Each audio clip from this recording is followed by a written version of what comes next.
নমস্কার। এটি স্বরচিত কবিতা নির্ভীক স্পর্ধা।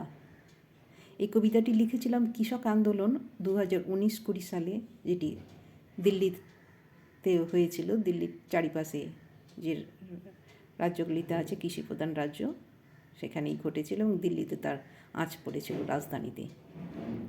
এবং সেটি নিয়ে আমার কবিতা নির্ভীক স্পর্ধা।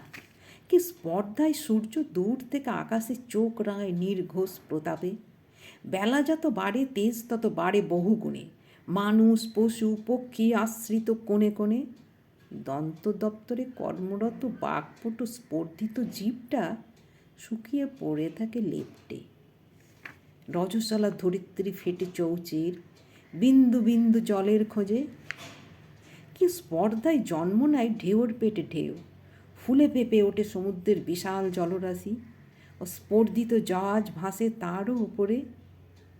স্পর্ধায় নদী মেশে বালিয়াড়ি ঠেলে সাগরের সাথে। কি স্পর্ধায় টেথিসের বুক ছেড়ে উঠে আসে হিমালয়। কি স্পর্ধায় দাবাদয়ের কালবৈশাখী উড়িয়ে নিয়ে যায় দুমড়ে মুচড়ে বাড়িঘর গাছপালা সূক্ষ্মাতি সূক্ষ্ম বালি। উড়ে যায় ঝড়ের সাথে পড়ানো চোখের ঠুলি, বিদ্যুতের ঝলকে ঝলসে ওঠে ঘুমিয়ে থাকা মস্তিষ্কের খাঁজরাশি।